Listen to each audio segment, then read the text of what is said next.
ਤੁਹਾਡੇ ਨਾਲ ਜਿਹੜਾ ਫਰਾਡ ਹੋਇਆ ਉਹ ਕਿੰਜ ਹੋਇਆ? ਭਾਜੀ ਉਹ ਬੰਦਾ ਹੀ ਨਹੀਂ ਸਹੀ, ਸਿੱਧੀ ਗੱਲ ਜੇ। ਅੱਛਾ बचियो देखो अच्छा क्योंकि सानू ने फसा के मारिया।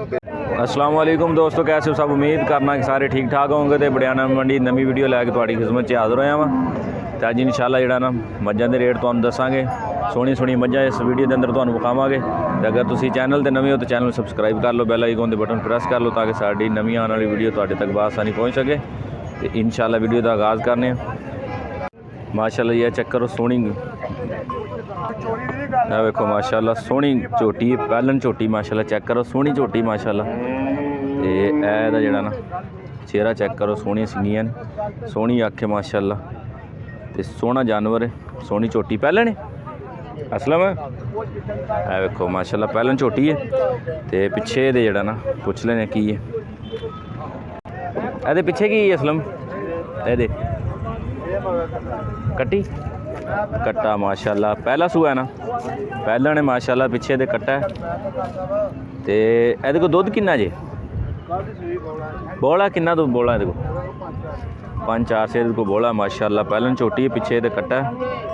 तो यदा की प्यार मुहब्बत कर दो? 2,40,000 रुपया। अज तो मेला नहीं लाता, सेल मेला माशाल्लाह जी। चेक करो, मैं नंबर 2 चेक करो, सोहनियां झोटियां ने अज असलम भाई दे कोल बड़ियाना मंडी के अंदर आ। चेक करो माशाल्लाह जी, ए वेखो। तो एदे को बोला किन्ना है कि दुध 7-8 किलो। तो ये पिछे की है? ये पिछे कट्टा माशाल्लाह, ये पिछे कट्टा। तो यह कि मैं पैलन ही है भी, पैलन सूआ है माशाल्लाह, पहला सूआ है। तो सोहना है माशाल्लाह जानवर इन्हों को। अज झोटियां ने 3 झोटियां ने, तिन्ना का जोड़ा 3 ने ना, तिन्ना का 2,40। अच्छा अच्छा माशाल्लाह 2 झोटियां ने। इन्हों का जोड़ा ना मुल है 2,40,000 रुपया माशाल्लाह। पिछे एक दे कट्टी, एक दे कट्टा। तो बोला इन्हों को है 8-8 किलो माशाल्लाह।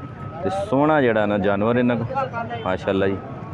तो मैं नंबर 3 ने माशाल्लाह। चेक करो, मैं दी तुसीं तसल्ली करो। सोहना जानवर है, सोहना लिबास माशाल्लाह, सोहना कद काठ माशाल्लाह जी। ए तुसीं इहदा लिबास चेक कर सकते हो। ए वेखो माशाल्लाह जी। ਇਹਦੇ ਪਿੱਛੇ ਕੀ ਅਸਲਮ? ਕੱਟੀ ਮਾਸ਼ਾਅੱਲਾ। ਤੇ ਇਹ ਕਿੰਨੇ ਦਿਨਾਂ ਸੂਈ? 4-5 ਦਿਨ ਸੂਈ ਮਾਸ਼ਾਅੱਲਾ। ਪਹਿਲਾਂ ਛੋਟੀ ਹੈ। ਤੇ ਇਹਦੇ ਕੋਲ ਕਿੰਨਾ ਬੋਲਾ? 12-13 ਕਿਲੋ ਮਾਸ਼ਾਅੱਲਾ ਬੋਲਾ ਇਹਦੇ ਕੋਲ। ਤੇ ਇਹਦੀ ਡਿਮਾਂਡ ਹੈ 3 ਲੱਖ ਰੁਪਈਆ ਮਾਸ਼ਾਅੱਲਾ। 3 ਲੱਖ ਰੁਪਈਆ ਭਾਈ ਦੀ ਡਿਮਾਂਡ ਇਹਦੀ। ਤੇ ਅਸਲਮ ਭਾਈ ਨਾਲ ਤੁਸੀਂ ਰਾਬਤਾ ਕਰ ਸਕਦੇ ਹੋ। ਬੜਿਆਣਾ ਮੰਡੀ ਦੇ ਅੰਦਰ ਇਹਨਾਂ ਕੋਲ 3 ਮੱਝਾਂ ਨੇ ਤੇ ਤਾਜ਼ਾ ਸੱਜਣੀਆਂ ਸੂਈਆਂ ਨੇ ਮਾਸ਼ਾਅੱਲਾ। ਤੇ ਇਹ ਜਿਹੜਾ ਨਾ ਪਿਆਰ ਮੁਹੱਬਤ ਹੋਰ ਵੀ रेट दे विच कर लैणगे, कमी पेशी कर लैणगे माशाल्लाह जी। मैं चेक करो, सोहनी मझ माशाल्लाह। ए वेखो मुकम्मल तसल्ली करो, सोहना चेहरा माशाल्लाह। ते असल में ये पिछे की है माशाल्लाह? ये पिछे कट्टा है माशाल्लाह। तो इनू कितनी देर हुई सूई नू? किन्ने दिन होए इन्हू? 1.5 महीने सूई है माशाल्लाह। तो यह तुसीं थान चेक कर सकते हो।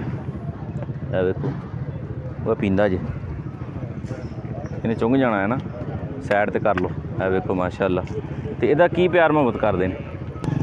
प्यार मुहब्बत जड़ा इन्हें पुछ लेने की करते हैं माशाल्लाह। सोहना जानवर है, चेक करो। तो डिमांड इसकी 2 लाख रुपया है जे माशाल्लाह। सोहनी झोटी चेक कर सकते तुसीं। ते 2 लाख रुपया भाई असलम की डिमांड है। तुसीं राबता कर सकते हो इन्हां नाल। सोहनी मझ माशाल्लाह। तो अगर तुसी चैनल ते नवे हो तो चैनल सबसक्राइब कर लो, बैल आइकन दे बटन प्रेस कर लो ताकि साडी नवी आने वाली वीडियो तुहाडे तक बआसानी पहुँच सके। अगली वीडियो च मिलांगे। अपना बहुत सारा ख्याल रखिए जी। अल्लाह हाफिज़।